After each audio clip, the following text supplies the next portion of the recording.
តើអ្វីទៅជាកូនក្រកតើកូនក្រកនិងកូនព្រាយមានប្រវត្តិយ៉ាងដូចម្តេចបើតាមជំនឿពីបរមបុរាណមកកូនក្រកត្រូវបានគេចាត់ទុកថាជាវត្ថុស័ក្តិសិទ្ធិមួយដែលតែងតែប្រាប់នៅឪពុករបស់ខ្លួនឬម្ចាស់របស់ខ្លួនអំពីអ្វីដែលអាចកើតមានឡើងមុននឹងរឿងរ៉ាវនោះបានកើតឡើងទៅលើឪពុករបស់ខ្លួនឬម្ចាស់របស់ខ្លួនបើតាមជំនឿពីចាស់បុរាណបានឲ្យដឹងថាអ្នកដែលមានកូនក្រកគឺជាមនុស្សដែលចូលចិត្តខាងផ្នែកផ្លូវអាគមជាមនុស្សអនាមិកដែលតែងតែចង់ដឹងចង់ឮនិងចង់បានអ្វីដែលពូកែសម្រាប់ខ្លួនដើម្បីបានកូនក្រកបុរសនោះត្រូវសុំកូនពីភរិយារបស់ខ្លួនដោយលួងលោមនិងបោតបញ្ឆោតបញ្ជោឬតាមវិធីសាស្ត្រណាមួយដើម្បីឲ្យនារីជាប្រពន្ធបាក់ចិត្តនិងបានផ្លុយមាត់ថាយល់ព្រមឲ្យកូនទៅប្តីរបស់គេនៅពេលដែលទទួលបានពាក្យនេះហើយបុរសជាប្តីនឹងចងចាំគិតគ្រប់ពេលវេលាហើយនឹងលួងលោមរកពេលវេលាសមគួរណាមួយ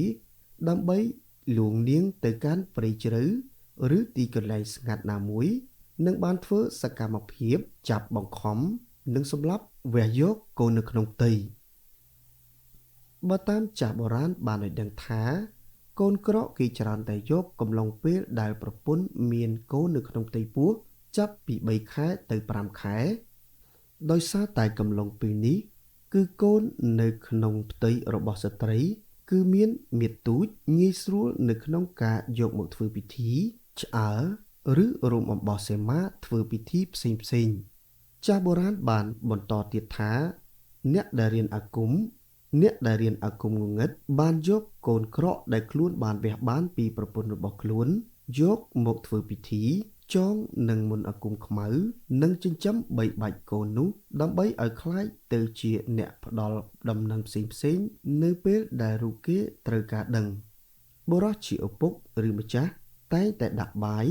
ឬស្ករគ្រាប់ឬសម្ភារៈណាមួយដែលក្មេងៗទូចៗចូលចិត្តដើម្បីឲ្យកូនក្រកបានទទួលទាននិងបានលេងនៅពេលដែលឪពុកឬម្ចាស់មើលថែដដល់នៃការដាក់ម្ហូបអាហារស្ករគ្រាប់ឬប្រដាប់ប្រដាលេងផ្សេងៗនោះជំនឿជឿថាកូននោះនឹងតបស្នងទៅកាន់ឪពុកឬក៏ម្ចាស់របស់ខ្លួនដោយបានប្រាប់នៅរឿងហេតុដែលនឹងអាចកើតឡើងទៅលើម្ចាស់ឬក៏ឪពុកខ្លួនឲ្យបានដឹងជាមុននឹងមានហេតុការណ៍នោះកើតឡើងចាស់ពីដើមចូលចិត្តលេងនៅល្បែងអាប៉ោងឬល្បែងភ្នាល់ផ្សេងៗអ្នកដែលមានកូនក្រកគេតែងតែដឹងអំពីគ្រាប់ចាក់នៃគ្រាប់អាប៉ោងដែលចេញដោយកូនក្រកបានខ្សឹបប្រាប់អំពីលេខដែលត្រូវចេញឬសន្លឹកបៀដែលត្រូវលេងទៅកាន់ឪពុករបស់ខ្លួនឬក៏ម្ចាស់របស់ខ្លួនកូនក្រកត្រូវបានគេឆ្អើរឲ្យទូចចងដោយអំបោះនិងក្រមួនសិលប្រសិទ្ធិទៅតាមតំបន់និងគ្រូល្បីៗដែលមានជំនឿខាងមន្តអាគមងងឹតហើយភាគច្រើនគេតែងតែលាក់កូនក្រកនៅក្នុងថង់ក្រហមតូចមួយនិងដាក់នៅជាប់ខ្លួនជានិច្ចរាល់ពេលមានគ្រោះអាសន្នផ្សេងៗកូនក្រកតែងតែមកប្រាប់ឪពុកឬម្ចាស់របស់ខ្លួនឲ្យដឹងជាមុនឧទាហរណ៍មហាចៅអរស្មាច់ដែលមហាជនមួយចំនួនបានស្គាល់ដែលត្រូវបានគេឲ្យដឹងថាអរស្មាច់នេះមានកូនក្រកនៅជាប់ខ្លួននិងខ្លាំងពូកែហើយរាស្មាច់តែងតែដឹងជាមុនប្រៀបបានដូចមានអ្នកនាំសារចាំប្រាប់ថានៅខាងមុខមានបញ្ហាឬឧបសគ្គឬមានអ្វីរារាំងឬមានបញ្ហាណាមួយដែលនឹងអាចកើតមានឡើងនៅលើខ្លួនរាស្មាច់តែងតែគេចរួចពីក្រញាំសមត្ថកិច្ចក៏ប៉ុន្តែចុងក្រោយក៏អស់លក្ខរាស្មាច់ក៏ត្រូវបានមន្ត្រីប៉ូលីសបាញ់សម្លាប់នៅពេលដែលរូបគេបានបាញ់តដៃជាមួយនឹងសមត្ថកិច្ចតើជំនឿយកកូនក្រកនិងកូនព្រាយខុសគ្នាដូចម្តេចចាស់បុរាណបាននិយាយតគ្នាថាដើម្បីយកកូនព្រាយមកប្រើប្រាស់នោះគ្រូមន្តអាគមខ្មៅតែងតែចាំមើលបើសិនជាមានសាកសពស្ត្រីពោះធំដែលស្លាប់ដោយការឆ្លងទន្លេមិនរួចឬស្លាប់ដោយមានកូននៅក្នុងផ្ទៃ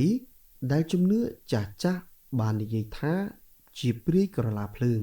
ហើយដើម្បីយកកូនព្រាយទាំងនេះមកប្រើប្រាស់គ្រូមន្តអាគមខ្មៅទាំងនោះតែងតែលួចទៅធ្វើពិធីនៅលើភ្នូរនៃសាកសពកំឡុងពេលដែលគេបញ្ចុះបាន3ថ្ងៃចាស់បុរាណបានឲ្យដឹងថាពិធីភាគច្រើនគេតែងតែឃើញគ្រូមន្តអាគមងងឹតទាំងនោះ លួចទៅកាន់ភ្នូលនៃសពស្ត្រីពូធំដែលបានស្លាប់ឬក្រឡាភ្លើងដើម្បីធ្វើនៅពិធីសុំកូនព្រាយពិធីនោះគ្រូមន្តអាគមដាក់អំបោះ7សរសៃនៅលើភ្នូលនៃសាកសពពីចុងក្បាលទៅចុងជើងហើយអង្គុយនៅខាងចុងជើងនៃភ្នូលដើម្បីសូត្រនៅពិធីឬមន្តខ្មៅងងឹតដើម្បីអន្តងនៅដួងវិញ្ញាណស្ត្រីពូធំដែលបានស្លាប់នោះហើយនៅពេលដែលធ្វើពិធីអន្តងចប់ជំនឿជឿថាដួងវិញ្ញាណក្ខន្ធសាកសពនោះនឹងបង្ហាញឲ្យគ្រូអាគមបានឃើញនៅរូបរាងពិតឬជាសត្វដ៏កាចសាហាវផ្សេងៗឬធ្វើជារូបរាងអាក្រក់បំផិតបំភ័យគ្រូនោះលងបន្លាចគ្រូនោះហើយបើសិនបើគ្រូនោះខ្លាចប្រកាសណាស់គ្រូនោះនឹងខ្លាចទៅជាមនុស្សឆ្កួតឬបាត់បង់ជីវិតជាដើម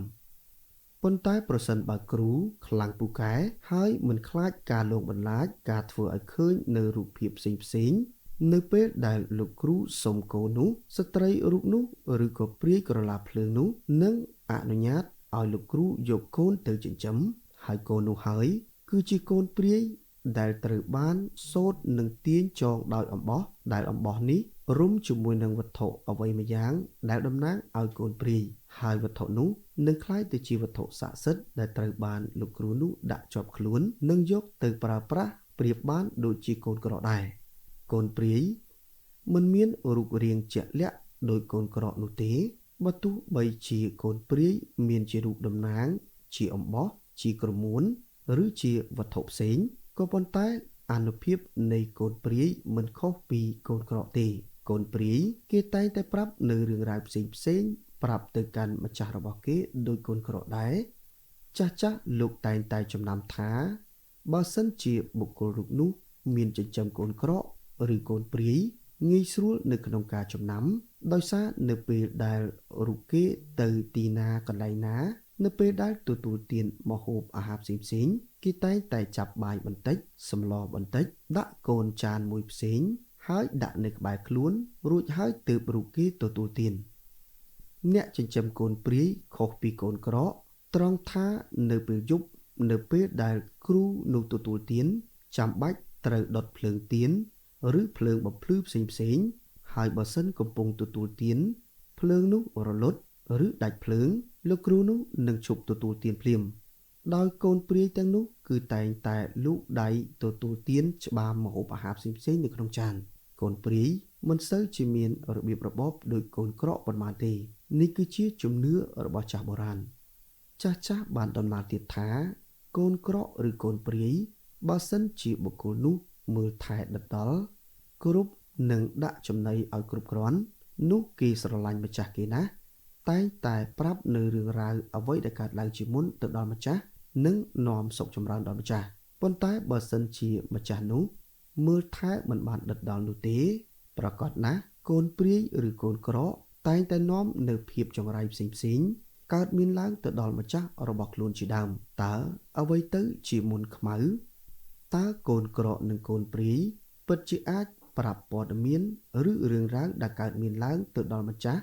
ឬឪពុកខ្លួនដោយអ្វីដែលចាស់បុរាណមានជំនឿដែរឬក៏យ៉ាងណា